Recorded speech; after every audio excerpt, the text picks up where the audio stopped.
Live NFL trivia every Wednesday night on Twitch at 9 p.m. Eastern. Come show off your football knowledge for a chance to win cash prizes. Check the link in the description to find out more. And now, on with our feature presentation. I think it's safe to say that most small schools would absolutely kill to be on national television. Think of all the benefits you get from being on a network like ABC and being able to play in front of the entire country. You get television money, which is always a big help, especially if you're a small school where every dollar counts. It's a free recruiting opportunity, as you get to reach a wider audience without spending any money. It's a chance to build fans who might like what they see. It's a chance to show off your facilities and your team. And it's a massive opportunity that gives you a leg up on other smaller schools who don't get this chance. Playing on national television is a big deal, and most schools would give up an arm and a leg to do it. Well, may I introduce you to this school right here. This is Southern University, and in 1996, they single-handedly tanked an entire television deal with a conference. Imagine a school doing something so egregious that it leads the network in question to cancel the entire TV deal, ruining it for every other school in the process. But that's exactly what the Southern Jaguars did when they refused to accommodate ABC, leading to a massive dispute that pretty much destroyed the relationship for years between the historically black colleges and one of the largest networks in the country. And this is the story behind the bizarre television drama between ABC, Southern, the SWAC, the HBCUs, and just about everyone under the sun. Before I talk about the incident in question, we need some context to understand what the original game plan was for Southern and what ABC was supposed to do. The year is 1995, and for the 8th time in school history, the Jaguars show themselves to be the best black college in the country. In 1995, the Jaguars went 11-1, and did it with a high-flying offense that was one of the most electric in all of college football. On multiple occasions, Southern scored over 60 points. Over the course of the entire season, the Jaguars averaged a whopping 39.6 points per game, and had a 4-game stretch at one point during the year where they averaged 50.5 points per game. Getting 150 burger is tough enough. Imagine averaging that over the course of an entire month. But that's exactly what Southern did. They were that good, and were that much fun to watch. And after defeating Florida A&M by a final score of 30-25 in the 5th ever edition of the Heritage Bowl, they were declared the Black College champions for the 2nd time in the last 3 years under head coach Pete Richardson. And because of their success in 1995, it was clear that they were going to get some publicity on a national stage in 1996. And there was one game that seemed like the obvious choice to be nationally televised. That game was their home meeting on October 19th against Jackson State. Remember how I said that in 1995, Southern went 11-1, with a lot of the games being blowouts? This was the one game that was a loss. Because in 1995, the Jackson State Tigers were the one team to put a blemish in Southern's record, as they defeated them by a final score of 16-14. On top of that, it's quite possibly the biggest rivalry that Southern has, and is one of the biggest rivalries in the HBCU circuit. The BoomBox Classic, as it's named because of the 2 marching bands, is a monumental game that routinely draws sellout crowds, and is one of the most anticipated games of the entire SWAC season. Plus, based on recent history, it's usually an amazing game. The 1995 installment was decided by just 2 points. The 1994 installment was decided by just 3 points. The 1992 installment was decided by just 1 point, and the 1991 installment was also decided by just 1 point. 4 of the last 5 meetings between Southern and Jackson State were within 3 points.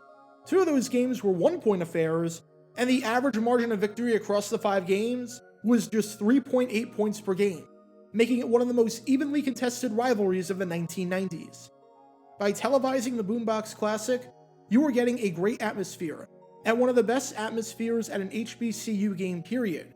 You were getting the defending national black college champion on their home field. You were getting a sold-out crowd, and you were getting a game that would likely be very good and tightly contested. While you obviously can't predict how the game will turn out, it was more likely than not that this would be a very good contest. And back in 1996, ABC had a television deal with the historically black colleges, allowing the network to televise 3 games per year in front of a national audience.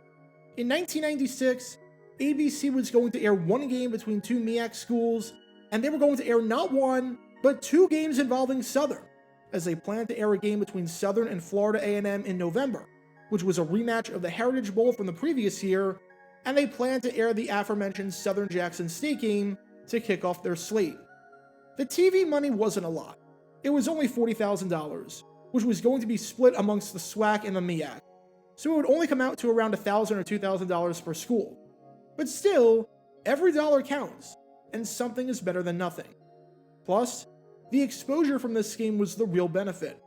Getting to play in front of a national television audience, and especially for Southern, being able to tell recruits that you're playing multiple games in a season on national television, meaning that your family and friends can watch you play wherever they are in the country, is a big deal. With that, everything was set. Southern would be playing at home against Jackson State in a nationally televised version of the BoomBox Classic. There was just one small problem.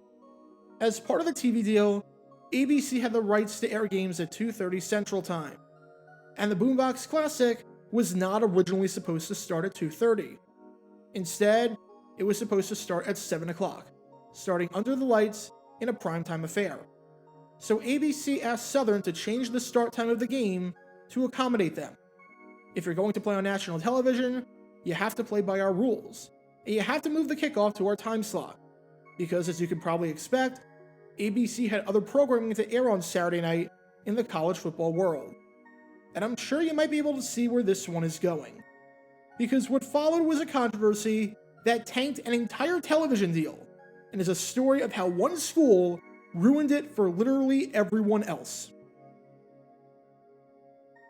On one hand, Southern wanted to be on national television. I mean, who wouldn't, considering the benefits you get from this, both from a monetary and a recruiting standpoint. But on the other hand, this game was sold out. Everyone had been eagerly anticipating this game to be under the lights, and all 28,500 seats at A.W. Mumford Stadium were sold out, with this stadium expected to be packed to the bone. Moving the game from 7 o'clock, when it was originally supposed to be, to 2:30, and to do it on relatively short notice, could screw over the fans, and could leave people unable to attend. There were likely quite a few people who planned to run errands and do other things on Saturday afternoon before attending the game on Saturday night. Move this game from 7 o'clock to 2:30, and you screw those people over. And if that wasn't enough of an attendance hit, ABC refused to black out the game locally, so you would have lots of people who were thinking about going to the game, instead opting to watch it from the comfort of their living room, especially if you got bad weather for it. Maybe if the game was blacked out locally, things would be different, and Southern would have accommodated the request, but to them, it just wasn't worth it. Southern weighed the pros and the cons of moving this game to accommodate ABC, and for them, they came to the conclusion that it was more important to honor the fans who paid money to go to the games than accommodate a national television network. With that, Southern told ABC, no, we're not moving the game. More specifically, Southern Athletic Director Marino Kasem said in a statement, "We would like to be cooperative in all of that, but not at the expense of the program. What little exposure we get would not exceed the damage caused by the inconvenience. ABC just made choices of games and told us to take it or leave it. We don't want to spoil things for the conference, but we can't be sacrificial lambs at the expense of the program. We're not going to sell our soul. I don't think that's fair. That's like the way it was done during sharecropping time. I'm just going to ignore the fact that we're comparing a TV deal for a football game to Reconstruction and slavery, but you get the picture.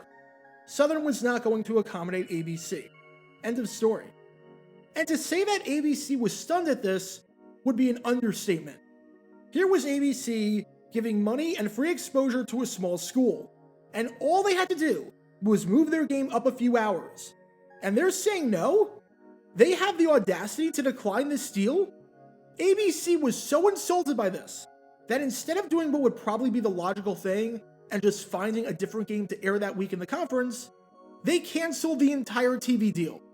Seriously, the 3 games that ABC was supposed to air featuring the historically black colleges, goodbye, you lost your chance. Southern screwed it over for everyone, including the SWAC and the MEAC. Southern was that one kid in elementary school that was so disruptive, even when no one else was doing anything wrong, that you lost recess time because of their behavior. Gone was the $9,000 per game that each conference would receive from each game being televised. Gone was the exposure. Gone was the national audience. Southern blew it for all of you. Amazingly enough, the schools were all completely understanding of Southern's dilemma, and they supported Southern fully 100%. Some things are bigger than money and exposure, and the conferences learned a valuable lesson on this day, that selling yourself out for the almighty dollar is not always about— I'm just kidding, they were furious. Oh man, were they angry. Everyone was lashing out at Southern for ruining it for them, and for ruining what was, for many schools and many kids, a once-in-a-lifetime opportunity.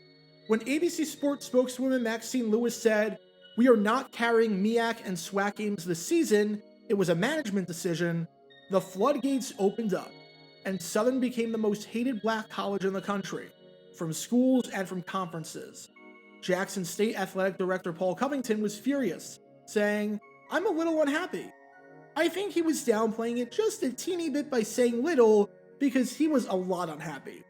Covington continued, saying, "With the limited seating and the situation the way it is, it would be nice to have the game on TV for our fans who are not able to get into the game at Baton Rouge. Anytime we can get a dollar, it's important. But what's more important is what's happening to the fans. We've got good fans, loyal fans, who won't be able to see the game. Having it on TV would have been super for them." SWAC Commissioner James Frank was furious about this, and destroyed Southern for doing this, saying, "When we go out and try to get TV for our schools, we recognize that we usually get schools to agree. People do handstands to get on TV." And even the MEAC was furious about this, with Larry Barber, the sports information director for the conference, saying on Southern ruining the deal for all HBCUs, the AD at Southern had reservations. He thought it would hurt his game. That's it in a nutshell. It wasn't us, it was the SWAC. It was out of our hands. Southern ruined it for everyone. And let's just say that this wouldn't be the last time that Southern screwed over Jackson State, as 2 years later, Southern didn't give Jackson State the game tape from their most recent game, which was required by SWAC rules, leading Jackson State to say, "They're always doing something. We kind of look for that from them." Which, after what happened in 1996, you can see what he meant by that. Television deals are a big deal, and getting the opportunity to play in front of a national television audience is huge for so many reasons, especially when it's on your home field and when you're getting money to do so, and especially in the 1990s before streaming services were a thing, with national TV being the only way to watch non-local games. As the commissioner said, teams do handstands to get on TV. But in 1996, Southern didn't think so. They didn't want to do handstands. And they single-handedly tanked an entire TV deal for not one, but 2 conferences. How far would you be willing to go to stand up for what you believe is right? How many schools would you be willing to screw over to do this? Well, for Southern, it's safe to say that after this incident, we know exactly what their answer would be. Get your official Jaguar Gear 9 merchandise by going to jg9shop.com, and be sure to like this video, ring the notification bell, and subscribe down below if you haven't already, as it helps the channel out a lot. And be sure to check out Twitch every Wednesday night at 9 p.m. Eastern for your chance to play NFL trivia and win cash prizes. Link in the description below. Also, special thanks to all of our Patreon supporters for helping out the channel. Your support is greatly appreciated. See how you can become a patron and request future video topics in the description below.